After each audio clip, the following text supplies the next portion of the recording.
Hello, habari za muda huu ndugu zanguni. Kwenye tutorial hii tutajaribu kuangalia ni jinsi gani ambavyo unaweza kufanya examination data entry, na hii itakuwa ni setting up an examination for A level data entry. Hatua ambazo tulizitumia wakati tunafanya setting ya kuingiza alama za O level, hatua ni zile zile, lakini hapa kuna baadhi ya vitu kila mmoja itabidi ajifunze kwa ajili ya kuingiza alama za A level. Na hatua hii tunaweza tukaifikia kama ifuatavyo. Tayari unakuwa umeshaingia kwenye mfumo wako kama jinsi inavyoonekana. Kwa hiyo ili kuweza kufanya setting ya data entry kwa ajili ya A level, kwanza kabisa na penyewe takiwa uhakikishe kwamba unaenda kwenye settings na uhakikishe kwamba hii data entry process na yenyewe inakuwa open, then una save changes. Baada ya kufanya hivyo, basi data entry inakuwa iko open kwa ajili ya A level ama O level. Tunaendelea. Baada ya kuhakikisha kwamba data entry process iko open, kwamba walimu wanaweza kaingiza alama, basi tena utaenda kwenye examination, utaenda sehemu ilivyoandikwa setup. Ukishafika kwenye setup hapa, na penyewe utafanya vile vile. Utafika hapo, utachagua kama unahitaji kwamba je, ni darasa lipi ambalo linaenda kuingiziwa alama. Kama ni form 5 au form 6 peke yake, basi utachagua. Ila kama ni madarasa yote, yani form 5 na form 6, basi utachagua all. Baada hapo, kingine kinachofuata ni examination type. Utachagua examination type, kama ni test ama vipi utaweka, na baadaye tena unasema kwamba je, na combination gani? Je, ni PCM au PCB?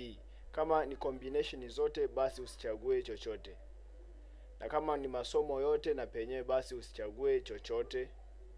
Na kama mwaka, sasa hapa mwaka ndio utachagua ni mwaka 2020, then utachagua je, na mwezi wa mitihani hiyo imefanyika mwezi gani. Kama ni mwezi wa 7, mwezi wa ngapi, basi utaweka. Baada ya hapo unasema submit setup.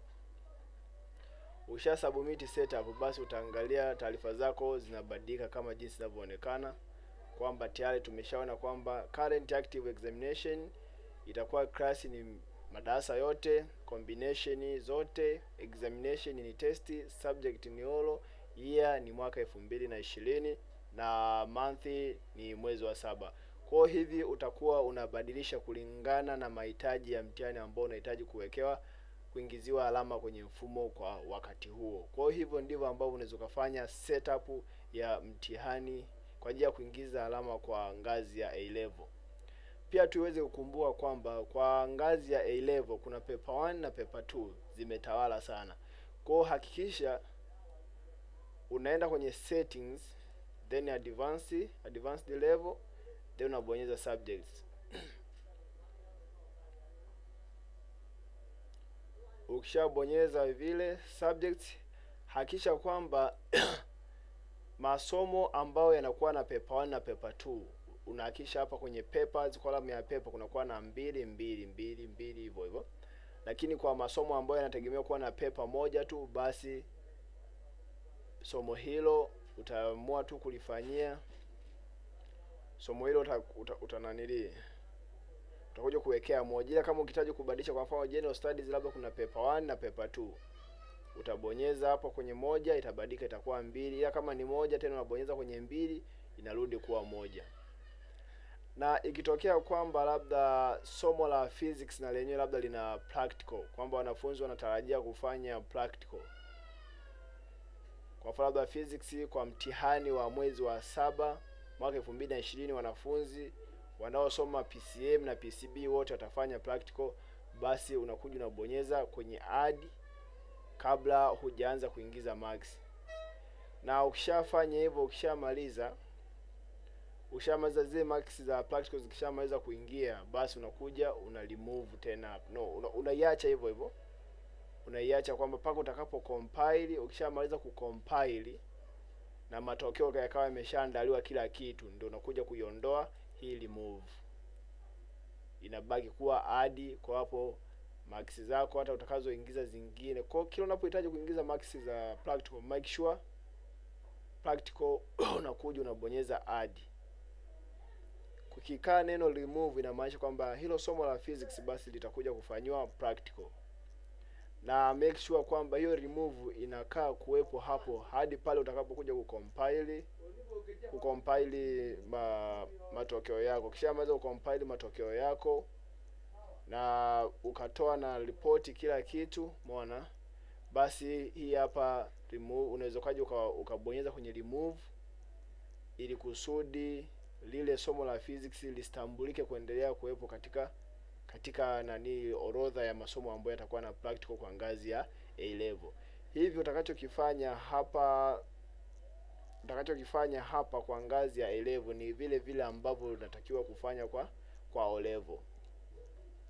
Hivyo tu ndivyo ambavyo utakuja kufanya setup na kadhalika. Na baada ya kufanya kitu kama hiki hapa, basi tena utaenda kwenye registration, then advanced level utaenda kwenye register. Unapoenda kwenye register, basi unaenda kwenye sorting. Ukishafika kwenye sorting hapa ndipo unawapangilia wanafunzi wako kwa ajili ya kuwaingizia alama, yaani unawafanyia sorting. Kwa mfano hapa mimi nitasema kwamba form 5 kwa combination ya PCM mwaka 2020. Hii ukishawasort hapo unawasaidia wakati wa uingizaji wa alama basi waweze kuonekana. Kwa hiyo baada ya hapa utafanya sorting, utaisubiri inaendelea kuprocess mpaka itakapokamilisha. Baada ya hapo utaambiwa the students selected have been sorted successfully, kwamba wanafunzi ambao umewateua kuwafanyia sorting basi wamefanywa sorting kwa mafanikio. Baada ya hapo sasa, ukishamaliza shughuli zote hizo, kama ni mwalimu yoyote kule ama we mwenyewe kama ni mkuu ama mtaaluma, utaweza kuingia kwenye account yako, utaenda kwenye data entry, utasema labda advanced level unahitaji kuwaingizia alama. Baada ya hapo utachagua kama ni form 5, then unachagua combination, unachagua na somo, labda ni physics, then unachagua na paper kama ni paper 1 au paper 2. Ukishafanya hivyo basi utaona wanafunzi wako tayari wameshajipanga hapo, basi hapo tayari kwa ajili ya kuwaingizia alama. Na hakikisha tu kwamba mwalimu yoyote yule anapokuwa anakamilisha kuingiza marks za wanafunzi, kwa mfano hapa tuseme huyu kashaingiza, ngoja tuingize kwa somo la physics kwa paper 1.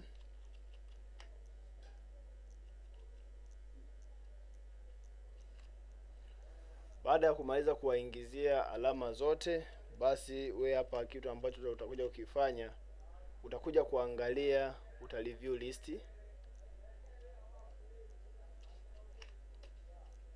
Baada ya kureview list utaangalia, je, wanafunzi wako wote wameweza kuingiziwa alama?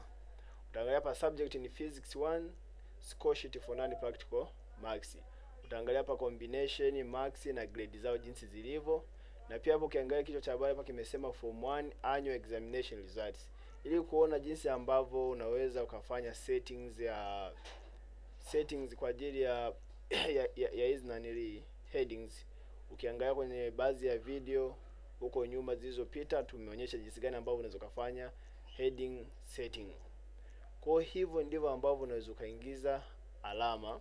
Na baada ya kuingiza alama, hakikisha huyo mwalimu anabonyeza submit your work. Akishabonyeza submit your work ataambiwa by submitting this examination it means that you will not be able to feed more marks for the class and the subject selected thereof. Do you want to continue? Basi akishabonyeza tu yes, basi kwa paka hapo hatokuwa na uwezo wa kuendelea kuingiza alama kwa kidato cha form 5 PCM kwa somo la physics na paper 1. Kwa hapa hata kama akisema kuendelea kuingiza marks, unaweza kalifresh page yako, akija kusema kwamba labda achague form 5 combination, PCM, anasema paper 1. Akipiga enter kuweza kuingiza hizo alama, basi mfumo utamkatalia, utamwambia the student with the registration number here found to have his or her combination locked for data entered in the selected class and the subject. Kwa hapa we kama mkuu ama mtaaluma utahakikisha kwamba taarifa zinakuwa haziwezi kubadilika pale tu mwalimu anapokuwa amemaliza kuingiza taarifa. Lakini ikatokea kwamba mwalimu kuna baadhi ya marks ameziingiza kwa makosa, anahitaji kuendelea kuingiza marks kwenye hilo somo husika, basi wewe ili kuweza kumfungulia huyo mwalimu aweze kuendelea kuingiza alama, utashuka chini. Ukishashuka chini utaenda kwenye examination advanced level, then unaenda kwenye sehemu ambapo pameandikwa submission. Ukishabonyeza kwenye submission, basi hapo utakutana na walimu ambao tayari wameweza kukusanya mitihani ama score sheet, kwamba class form 5 combination PCM examination test mwaka 2020 mwezi wa 7, somo ni physics, category ni normal na paper ni 1 na user aliyekusanya ni Muhammad. Kwa hiyo ukihitaji mwalimu kuweza kumfungulia aweze kuendelea kuingiza alama, basi utakuja kubonyeza remove. Ukishabonyeza remove utaambiwa sorry, no one has submitted the student score sheet for any subject. Kwa hiyo mwalimu sasa hivi akirudi huko kwenye data entry,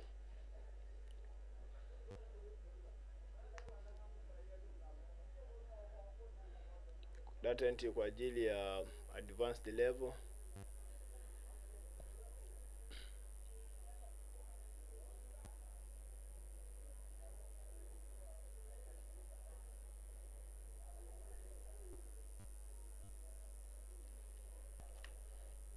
kwa baada ya kuwa hapa, basi utachagua kwamba akisema kuchagua sasa hivi form 5 combination PCM na baada ya hapo atakuja kuchagua masomo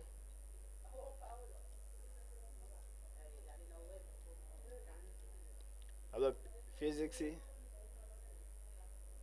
paper 1. Akishafanya hivyo, akisema sasa hivi kubadilisha, labda mbadilishie mwanafunzi alama, akabonyeza enter, itaendelea kwa mwanafunzi anayofuata, kwa sababu tayari kule amesharuhusiwa kuweza kuingiza alama za wanafunzi.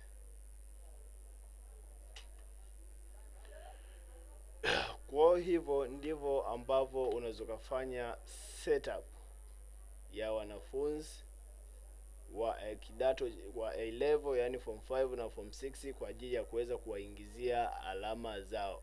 Kwa zile process za kufanya compilation zinakuwa zinaendana, yani zinakuwa ni zile tu kama ambavyo unaweza kufanya kwa ngazi ya ordinary level. Kwa ukiangalia kwenye video za ordinary level jinsi tulivyokuwa tunafanya compilation, ni vile kabisa kwa ngazi ya advanced level. Hivyo tu ndivyo ambavyo unaweza kukamilisha maswala haya. Kwa hiyo pia hata kama ukihitaji kufanya publication ya mtihani kwa ajili ya wanafunzi kuweza kuona matokeo yao, basi utaenda kufanya kama ulivyokuwa unafanya kwa ngazi ya A level, ya O level. Tu ukiteremka chini hapa, ukienda kwenye examination, utakuta hapa kuna compilation, publication, kila kitu. Kwa hiyo masuala yote yanakuwa ni hivyo. Kwa hiyo kufikia hapo na kuwa sina la ziada juu ya jinsi ambavyo unaweza kufanya setup ya data entry kwa ngazi ya A level. Usichoke kufuatilia mfululizo wa video hii, fuatia video inayofuata kuweza kujifunza zaidi juu ya mfumo wa NewVemo. Usisahau tu kusubscribe, kushare na kulike video hii. Asante.